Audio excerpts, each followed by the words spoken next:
Hey, Dr. Moore, Uncivilized Vitality. Talk about uncivilized boxing. I just call everything uncivilized. Uh, Marketing, brand recognition.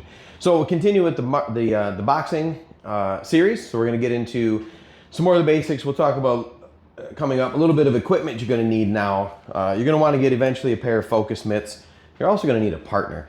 It's tough to learn to box without a partner, but you're going to want to get a pair of focus mitts. You can get these at Play It Again Sports or fairly cheap. I like classic brands like Everlast and Title. Century's not bad if you're trying to stay cheap. But I had a couple parents already mention to me that the kids are watching the boxing series and trying it at home and end up punching each other. So stop punching each other. So get you some gear and get a pair of boxing gloves. Also really available and cheap now. You can get some big old pillowy boxing gloves and headgear. We'll do a whole video coming up with some equipment you should need.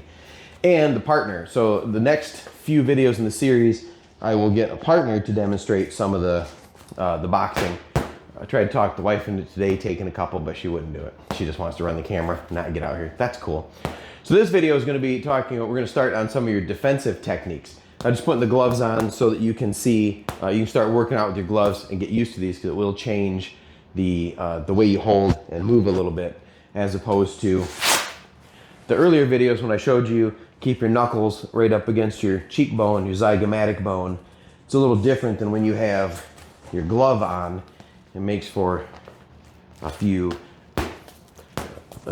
different style of what you can see and what you can't see. So you're gonna wanna do that. Get your gloves, get used to doing that. Maybe even put your mouth guard in when you're working.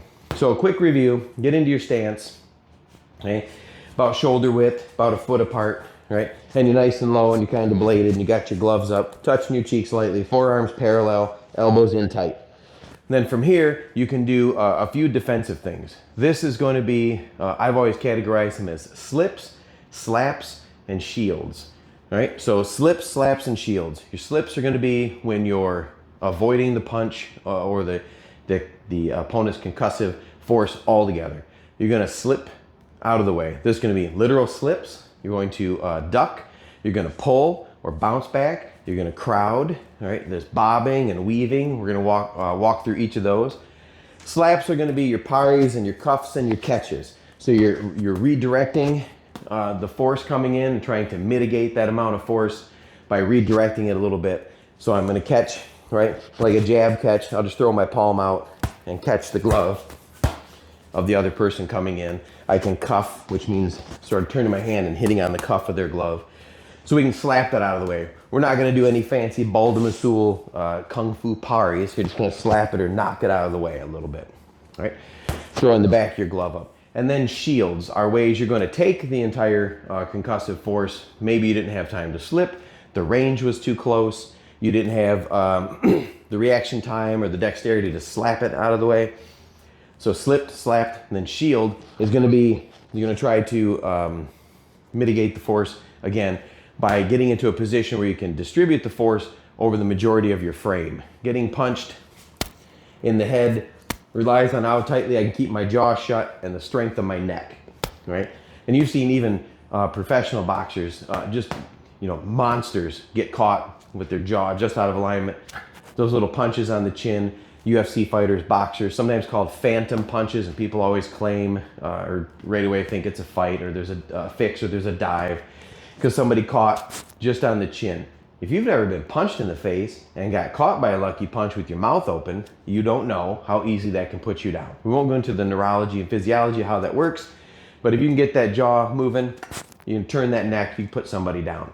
For self-defense purposes, this is a good, I don't want to give away the whole bunch of secrets, but if you are going to punch somebody in the mouth, it's best to punch them when their mouth is open. I like to do is say, what? Like I didn't hear them. So then they repeat their threat or their tough guy talk. That's when I punch them. So your hands are up. Oh, don't hurt me, but give me your wallet. What? And then when they answer that, that's when I hit them. Anyway, that's a segue, or not a segue, non sequitur. Back to boxing. So let's stay focused. So we're gonna learn some slips, slaps, and shields. Let's talk about the slips today. So staying in your position, arms up, get in the habit of keeping these gloves touching your cheeks, right? Your body bladed, you're out nice and tight. The first thing we're going to do is we're going to imagine a punch coming straight in, right? Just a jab. The opponent gets through, they push forward and they're throwing a jab at you, or maybe a rear, straight, right? So you're going to work on the linear punches and you're going to slip them. I'll show you a good demonstration or a way to do this. Right there. Okay, so we got that red star on the board. Hopefully you can see that. And what I'm going to do is I'm going to line up so I stand in front of that red star in my stance. Am I in front of the red star? Yeah, okay. So I'm in front of the red star, and you're going to see that star when I slip. I'm just going to, I don't lean. I don't want to lean over because I'm off my head's outside of my base of support. That's not a good position to be in. So what I'm going to do is I'm just going to twist my shoulder to the opposite hip. All right, my neck's nice and tight with my shoulders. I'm moving in. And when I twist my shoulder to the opposite hip, you see that star appear behind my head. That star would be the trajectory of the punch headed in. You can do this, practice this drill with yourself. Put up a dot or a star or a mark on a wall. Get in front of a mirror. Set yourself up so you're in front of, your head's hiding that thing, and practice your slips. As you twist your shoulder to the opposite hip, you should move your head out of alignment just enough that you can see that star behind you. Right? That's a slip. A slip only has to miss a little by a little bit, even if it slides by. Right? I don't have to slip. Where's the star? I don't have to slip like this. Right? I don't have to take that shoulder all the way down to my opposite hip. That's too much. Right? Slips are just twisting that shoulder, not my head. I'm just moving my shoulder to the opposite hip. That'll move my head out of alignment because my head is attached to my shoulders. It also sets me up. If I slip this way, I'm loaded up for that rear hook, uppercut, rear straight. If I slip to the front, I'm loaded up for hooks, jabs, uppercuts. So everything you do defensively should lead to the ability to come back offensively. In a self-defense situation with the boxing or any kind of striking, your goal is not necessarily to beat them up. Your goal in self-defense using boxing is to make them regret attacking you, right? Not necessarily knock them out. You know, you're not Iron Mike Tyson. You're not knocking everybody out like some kind of crazed animal. I love Mike, but it's scary to watch him box. Getting close. I just want to make you regret taking a strike at me. If you throw a punch and I flip it, I come back with a punch. Never leave a punch unanswered. The slips are the easiest way to get your head offline. Where's my star? Right? Easiest way to get your head offline. Just twist that shoulder to the opposite hip. You're still ready to defend yourself. Right? Like that. Just demonstrating these slip, slaps, and shields, or slips anyway. In this video, I'll get a live partner in here on a couple videos so I can show you what that'll look like with your partner so you can do some drills. All right. The inside and outside slip will depend on which hand they're throwing and which way you're moving. So if the partner's throwing, if this was me, and I'm in an orthodox stance and I throw a left jab, right, toward the star. So I imagine there's a left jab coming toward me. If I slip my right shoulder past that jab, I've slipped outside his punch because this would be outside, left-handed. This would be slipping outside, right? Left to left would get me outside his punch, and then I've got access to his ribs and the hooks from the outside. If I slip inside that jab, right, slip inside the jab, I'm on the side where his right hand is, so that potentially opens me up to punching chains and counter punching if I threw something. So slipping outside is best, but don't necessarily worry about that. Slipping the punch is most important. We'll do another video where we talk about stepping to angles, cutting angles, loose angles, tight angles, inside, outside range, getting close. But just practice slipping by setting up a star or something behind you and practice twisting your shoulder to the opposite hip. Okay. Another type of slip is everybody's favorite, the duck, right? Duck. Ducking is not going straight down with your leg muscles like a spring, right?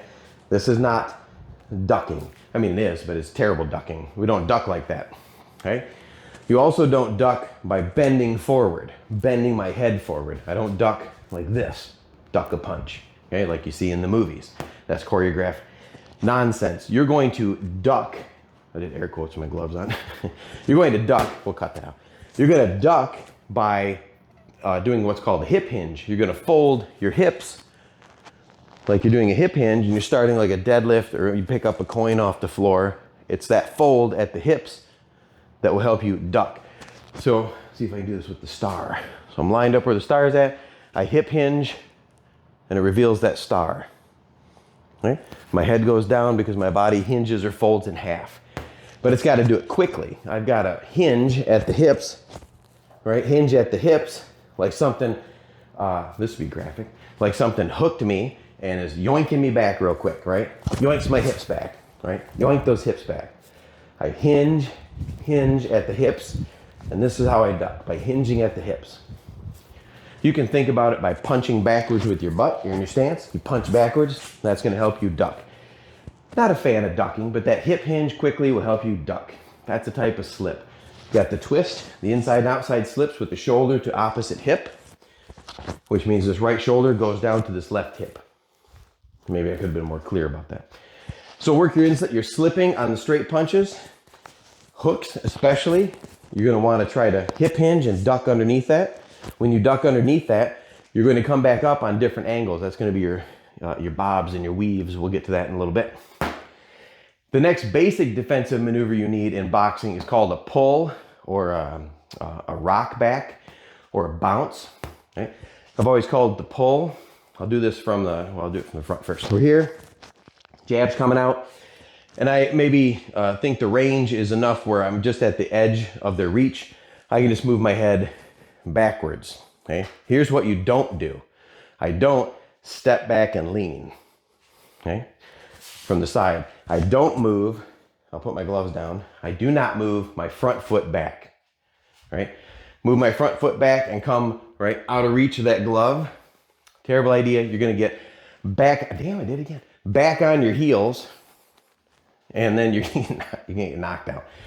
We don't move our front foot at all when we rock or pull back. What we do is we move our rear foot. You still might get a little lean with the upper body, but you're balanced over your base of support. You bounce back or you pull is like this. This foot, the rear foot, moves and my body pulls back. Right? I might get a little bit of a lean. If I wasn't so old, I would lean back and I was more flexible, but not so much, so I don't lean as much. Right? I'm not doing this matrix. Right? I don't want to load that rear leg too much. What I do is I load that rear leg, and then I'm going to be able to bounce back off it to deliver a punch. Just like the slips put me in a twisted position to unload a punch afterwards, and the duck, the hip hinge, allows me to come up with a punch. Right? The pull is going to bounce me back on my heel, rear foot goes back, body comes back, and I'm going to bounce off it to throw a punch. But bounce off it, go right back into range. Okay? When the punch is coming, I bounce back, go right back into range. Slip, duck, pull. So we're moving from those punches from side to side with a twist. We're going vertically and we're moving horizontally. The only other thing you can do, and it's hard to show with no partner yet, is crowding a strike. Another way to slip a strike is to make sure it doesn't happen. Right? When I throw a jab, I throw the jab, I've got a certain amount of range I want to get with that jab. Right? I'm throwing that out there. I'm expecting a certain distance. I don't jab like this. Right? Don't throw the punch if you're that close. If you're this close, set up for uppercuts and hooks, or cut your angles, or get back. When you see the punch, or you're in that process of judging the chain of events, the punch is coming so you can react, you can also move forward. Again, your front foot's not going to move. Obviously, there are exceptions. We'll talk about it later. Cutting angles. What I'm going to do is I'm going to move my back foot up so I can crowd that. I'm not in a good stance here, so I immediately have to cut an angle with the front foot. It's just going to be a two-step to crowd, right? I'm going to move in, 2 steps to crowd. Not straight ahead necessarily. I'm going to crowd the strike and then be off on an angle so I can throw a punch, a hook, whatever. We'll talk about combos with defensive footwork and the actual punches in other videos. But for now, you can crowd forward or you can pull back. Rear foot moves back. Right? Rear foot moves back. Pull, pull, pull. Hip hinge violently, duck. Pull your butt back, pull your butt back. Twist the shoulder to opposite hip and get the slip. A little rhyme at the end. So those are a few basic, oh, I should mention that too. Internet trolls.